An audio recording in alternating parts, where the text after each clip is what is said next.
الحمد للہ رب العالمین والصلاة والسلام علی سید الانبیاء والمرسلین وعلی آلہ واصحابہ وازواجہ واہل بیتہ واولیاء امتہ وعلماء ملتہ اجمعین.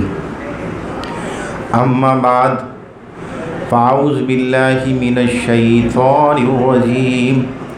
بسم اللہ الرحمن الرحیم. آمنت باللہ وملائکتہ وکتبہ ورسلہ والیوم الآخر والقدر خیرہ وشرہ من اللہ تعالی والبعث بعد الموت. صدق اللہ مولانا العظیم وبلغنا رسولہ النبی الکریم الامین ونحن علی ذلک من الشاہدین والشاکرین والحمد للہ رب العالمین. سبحانک لا علم لنا الا ما علمتنا انک انت العلیم الحکیم. ان اللہ وملائکتہ یصلون علی النبی یا ایھا الذین آمنوا صلوا علیہ وسلموا تسلیما. اللہم صلی علی سیدنا و مولانا محمد وعلی آل سیدنا و مولانا محمد وآلہ واصحابہ اجمعین. میرے محترم المقام دوستوں، دل بندوں، السلام علیکم ورحمۃ اللہ وبرکاتہ و مغفرت. وعلیکم السلام ورحمۃ اللہ وبرکاتہ. جیسا کہ گزشتہ محفل کا آغاز ہم نے اس نقطے سے کیا کہ بنیادی ایمان کے نقاط کیا ہیں جو کہ پورے کے پورے ایمان مفصل میں موجود ہیں. سب سے پہلے اللہ پر ایمان لانا، اس کے فرشتوں پر ایمان لانا، اس کی کتابوں پر ایمان لانا، اس کے رسولوں پر ایمان لانا، اور یوم آخرت پر ایمان لانا، اور اس کے بعد مر کے دوبارہ زندہ ہونے پر ایمان لانا. یہ ساری چیزیں جو ہیں جب ان پر ایمان ہوگا تو پتہ چلا اکمل ایمان ہو گیا. لیکن کسی بھی چیز کو جاننے اور سمجھنے کے لیے، اس پر یقین کرنے کے لیے اس کا جاننا ضروری ہے. اب جاننے کے مختلف ذرائع ہیں. ایک ذریعہ کسی کو آنکھ سے دیکھ لیا، ایک ذریعہ کسی کو چھو کے دیکھ لیا. ایسا ہی ہے نا بھائی، مختلف ذرائع ہیں.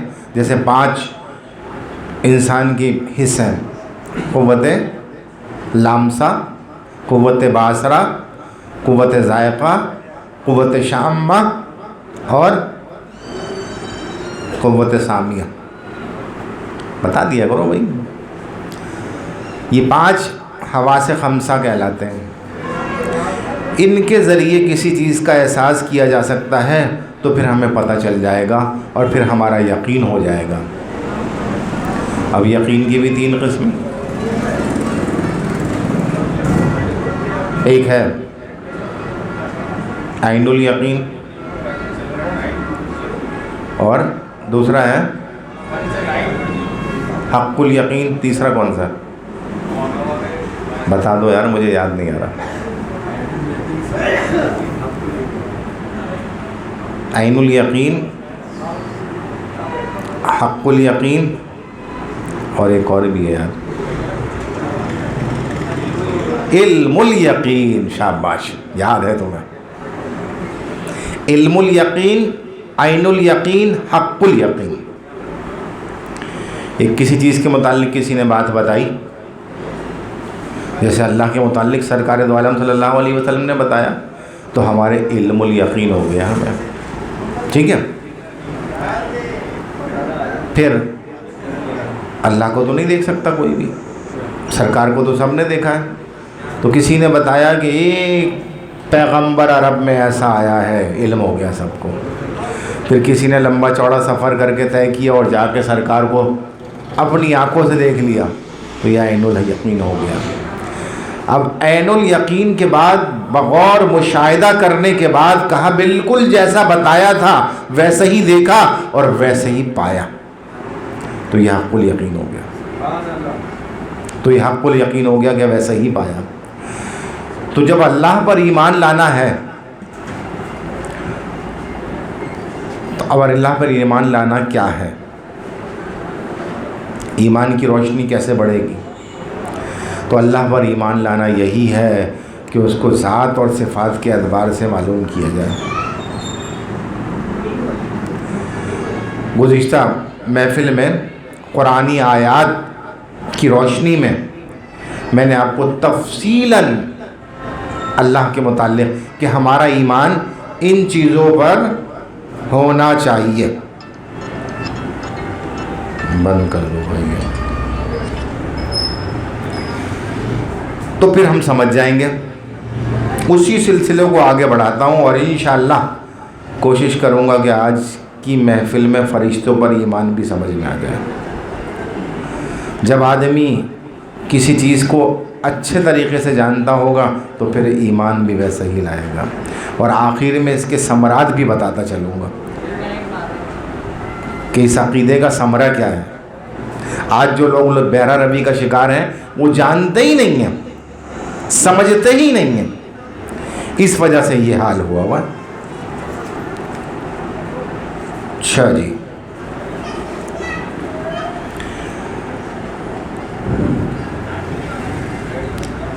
گزشتہ جو میں ایک آیت سے حوالہ دیا تھا، کہتے ہیں نا صبر کرو صبر کرو صبر کرو، صبر بڑی چیز ہے۔ صبر ہے کیا؟ صبر ہے کیا؟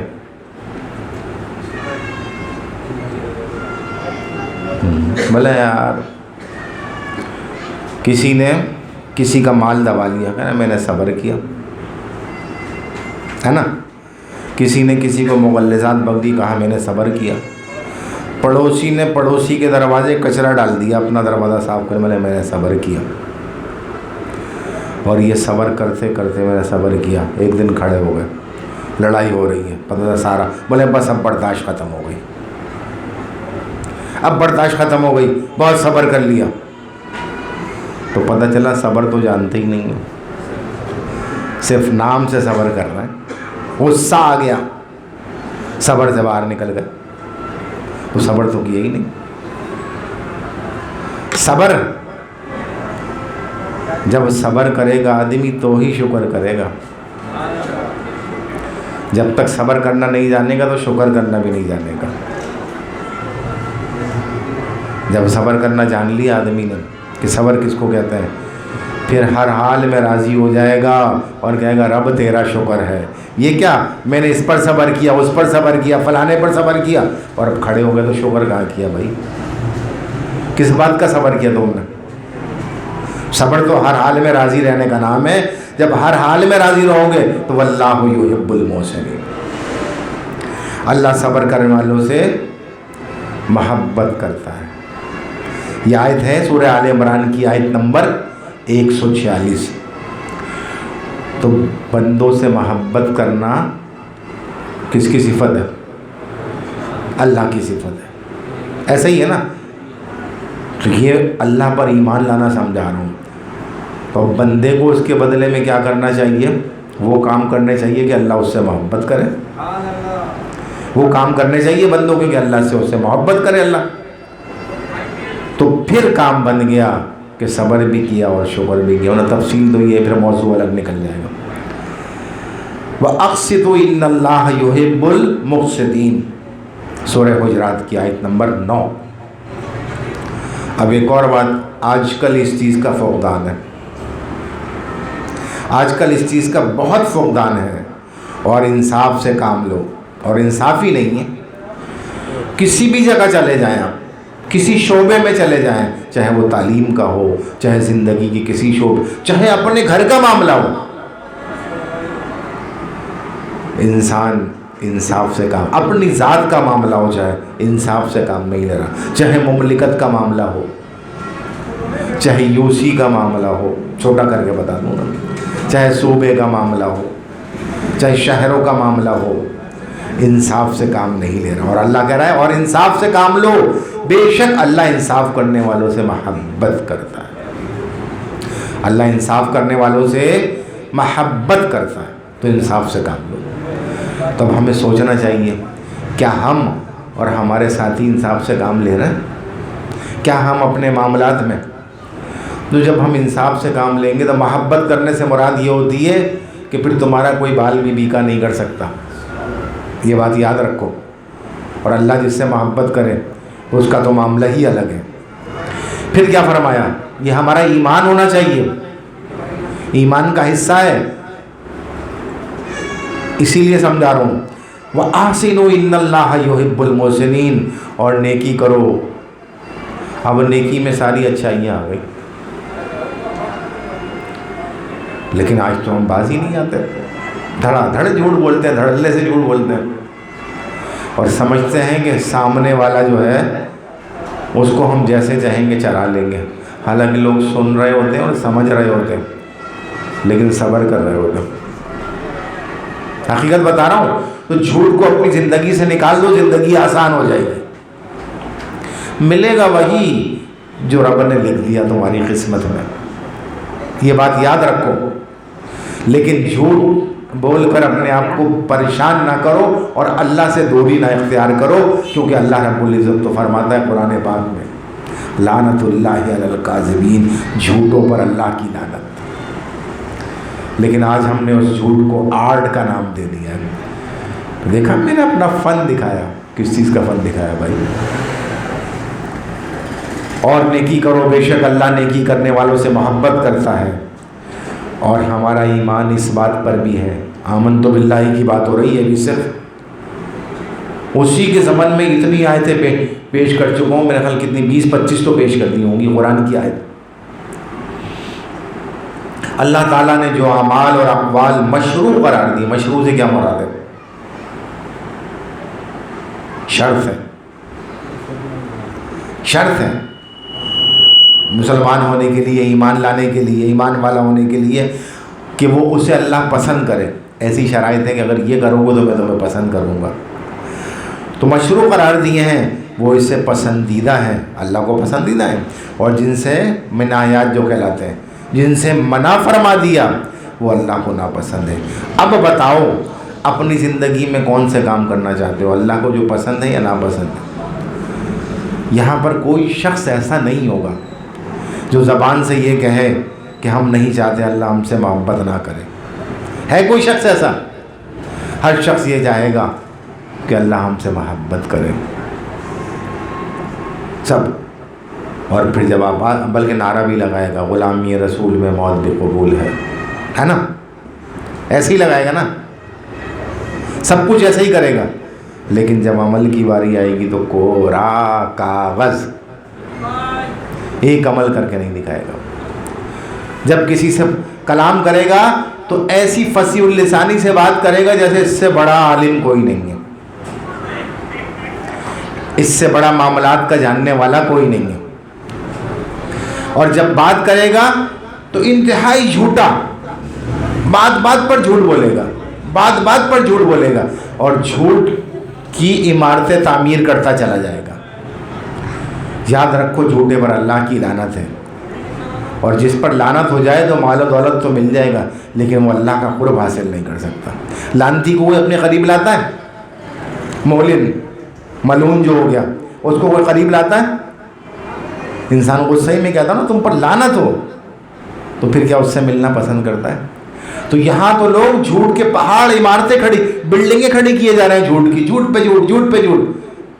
اصل میں یہ جھوٹ بولنا ان کے نفس کو تسکین دیتا ہے، اور وہ دھوکے میں ہوتے ہیں، وہ سمجھ رہے ہوتے ہیں کہ ہم بڑا اچھا کام کر رہے ہیں، اور ان کو سکون حاصل آ رہا ہوتا ہے، کیونکہ وہ اللہ، اب سکون اس میں کیوں حاصل ہوتا ہے؟ اس لیے کہ وہ اللہ سے دور ہو جاتے ہیں۔ تو جس کا کام کر رہے ہو اس کے قریب ہو جاؤ گے تو اسی میں سکون سمجھو گے، اور وہی تمہاری تباہی اور بربادی ہوگی۔ اللہ اکبر۔ اللہ قرآن میں کیا فرماتا ہے؟ سورہ زمر آیت نمبر 7، ان تکفروا فإن اللہ غنی عنکم ولا یرضی لعبادہ الکفر وإن تشکروا یرضاہ لکم۔ کیا فرمایا؟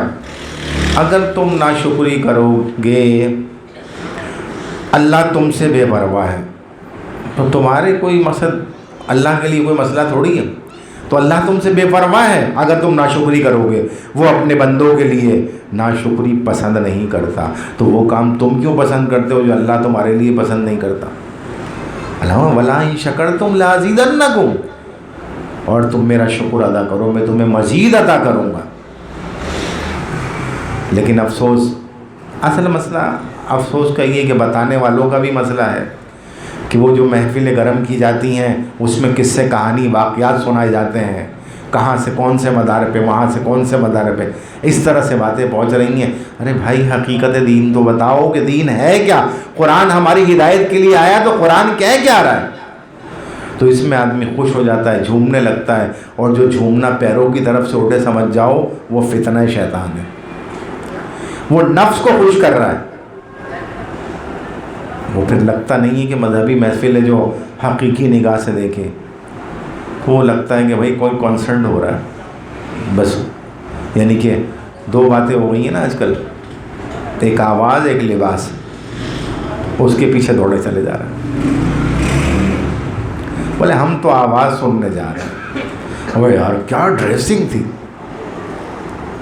تو لوگوں حقیقت کی طرف آؤ، اللہ نے جو تمہیں نعمتیں دی ہیں ان کا شکر ادا کرو، کیونکہ اللہ اپنے بندے کو ملاحظہ کرتا ہے اپنی نعمتوں کے حوالے سے کہ میں نے جو اپنی نعمتیں اسے عطا کی ہیں یہ کس طرح سے استعمال کر رہا ہے انہیں، کس طرح سے اس پر وہ نعمتیں اثر انداز ہو رہی ہیں۔ اب یہ ہمارے اوپر ہے ہم کیا کرتے ہیں۔ تو ناشکری پسند نہیں کرتا، اور شکر کرو گے تو وہ اس کے لیے تمہیں پسند فرمائے گا، تمہارے شکر گزاری کے لیے۔ لیکن افسوس، پھر اللہ تبارک و تعالیٰ ارشاد فرماتا ہے سورہ توبہ آیت نمبر 46، وَلَكِنْ کَرِهَ اللَّهُ بِأَسَاهُمْ فَثَبَّتْهُمْ وَقِيلَ اقْعُدُوا مَعَ الْقَاعِدِينَ۔ لیکن اللہ نے ان کا اٹھنا، نکلنا یعنی پسند نہیں فرمایا، تو ہلنے جھلنے ہی نہ دیا۔ نہیں سمجھے؟ بڑی گہری بات ہے۔ جب اللہ نے کسی کو پسند نہ فرمایا تو ان کو اس چیز کی نوبت ہی نہیں دی کہ وہ سمجھ سکیں کچھ، یہ نوبت ہی نہیں آئی کہ وہ حقیقت کو جان سکیں، اسی میں الجھے رہے، جیسے آج کل الجھے میں، جیسے آج کل الجھے میں کہ حق نہ دکھائی دیتا ہے نہ سنائی دیتا ہے، لگے میں تو اللہ نے بھی پھر کہا جاؤ مہر کر دی ہم نے تمہیں، اور ان سے کہہ دیا گیا کہ جہاں معذور بیٹھے ہیں تم بھی ان کے ساتھ بیٹھ جاؤ، عذر والے جو بیٹھے ہیں جاؤ انہی میں شمار ہو جائے گا تمہارا، یعنی یہ لفظ کا ہے یعنی کے ساتھ۔ اچھا، ہمارا ایمان ہے کہ اللہ تعالیٰ ان لوگوں سے راضی ہوتا ہے جو ایمان لاتے ہیں اور نیک عمل کرتے ہیں۔ کیا فرمایا؟ سورہ بینہ آیت نمبر 8، رضی اللہ عنہ ورضوا عنہ ذالک لمن خشی ربہ۔ اللہ اکبر، اللہ ان سے راضی اور وہ اللہ سے راضی۔ یہ رضامندی کس اعتبار سے؟ یہ تو بتا دو، یہ رضامندی کس اعتبار سے؟ یعنی رضامندی نعمت کے اعتبار سے۔ ہماری جسم میں جان ہونا بھی تو ایک نعمت ہے نا، تو یہ رضامندی نعمت کے اعتبار سے اس کے لیے ہے جو اپنے پروردگار سے ڈرتا ہے، جو اپنے پروردگار سے ڈرتا ہے، یہ اس کے لیے رضامندی ہے۔ رضی اللہ عنہ ورضوا عنہ ذالک لمن خشی ربہ، اللہ ان سے راضی اور وہ اللہ سے راضی اس کے لیے جو اپنے پروردگار سے ڈرتا ہے۔ کون ڈرتا ہے؟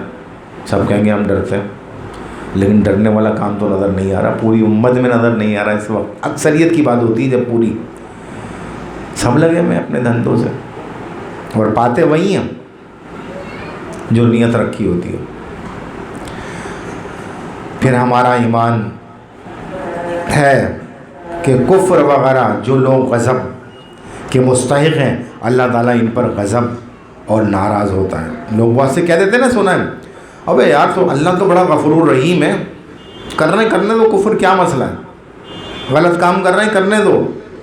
اللہ نے قرآن میں فرما دیا، سورہ فتح آیت نمبر 6، ظانین باللہ ظن السوء علیہم دائرۃ السوء وغضب اللہ علیہم۔ سن لو، میں کہہ رہا ہوں، یہ قرآن میں نہیں ہے، سن لو، میں آپ لوگوں کو کہہ رہا ہوں کہ سن لو اللہ کیا فرما رہا ہے۔ جو اللہ کے حق میں برے خیال رکھتے ہیں لوگ، برے خیال رکھتے ہیں، انہیں برے حادثے واقع ہوں گے، پتہ بھی نہیں چلے گا، اور اللہ ان پر ناراض ہو۔ پھر فرمایا اللہ نے سورہ نحل آیت نمبر 106، وَلَكِن مَّن شَرَّحَ بِالْكُفْرِ صَدًّا فَعَلَيْهِمْ غَضَبٌ مِّنَ اللَّهِ وَلَهُمْ عَذَابٌ عَظِيمٌ۔ بلکہ وہ جو دل کھول کر کفر کر رہے ہیں، جو دل کھول کر کفر کرتے ہیں، دل کھول کر رہے ہیں نا بھائی، اعلان کر رہے ہیں فیس بک پہ، ٹویٹر پہ، انکار کر رہے ہیں، ان کے لیے یہ تو ایسوں پر اللہ کا غضب ہے اور ان کو بڑا سخت عذاب ہے۔ اور حقیقت میں ایمان سے دور ہونا ہی سے بڑا عذاب کیا ہوگا؟ اگر اس سے دور ہو جائے آدمی تو اس سے بڑا عذاب کیا ہوگا؟ اور ہمارا اس پر بھی ایمان ہے کہ اللہ عز و جل کسی بھی حیثیت سے پاک ہے، ایسا ہی ہے نا، باقی مخلوق اللہ کسی بھی حیثیت میں نہیں لایا جا سکتا اللہ کو۔ تو فرمایا سورہ زمر آیت نمبر 64، وَمَا قَدْرُ اللَّهَ حَقَّ قَدْرِهِ وَالْأَرْضُ جَمِيعًا قَبْضَتُهُ یوم القیامتی والسماوات مت بھی نہیں کی، اور قیامت کے دن تمام زمین اس کی مٹھی میں ہوگی، تمام زمین اللہ کی۔ اب وہ مٹھی میں سے مراد کیا؟ گرفت میں، یعنی پکڑ میں ہوگی۔ مٹھی سے بولے ایسے مٹھی میں، بولے بھائی یہ میری گرفت میں، تو سب کوئی نکل نہیں سکے گا، کتنا بڑا سائنسدان ہو، کتنا بڑا دہریہ ہو، کتنا بڑا بل گیٹس ہو، کتنا بڑا دجال ہو، ابلیس ہو، کوئی بھی ہو، انسانوں میں سے ہو، جنوں میں سے ہو، کسی میں سے بھی ہو، اس کی گرفت سے باہر نہیں، اس کی مٹھی میں ہوں گے۔ اللہ اکبر۔ اور آسمان اس کے دائنے ہاتھ میں ہوں گے۔ اللہ اکبر۔ اس کا مقصد آسمان ساتھ ہیں، یہاں سے ہوں گے، جمع کا صیغہ ہے۔ اللہ اکبر۔ اور وہ ان لوگوں کے شرک سے پاک اور عالی شان ہے، جو لوگ کفر و شرک کرتے ہیں ان سے اللہ پاک ہے، ایمان ہے ہمارا۔ تو ہمیں ہر قدم پھونک کر رکھنا چاہیے، ایک ایک قدم پھونک کر رکھنا چاہیے کہ کہیں ایسا نہ ہو کہ غلطی میں ہم کسی غلط بات میں مبتلا ہو جائیں اور پھر اس کی توجیحات پیش کرنا شروع کر دیں، یوں نہیں تو یوں، یوں نہیں تو یوں، تو یہ تباہی اور بربادی ہے۔ اللہ تعالی ہم پر رحم فرمائے۔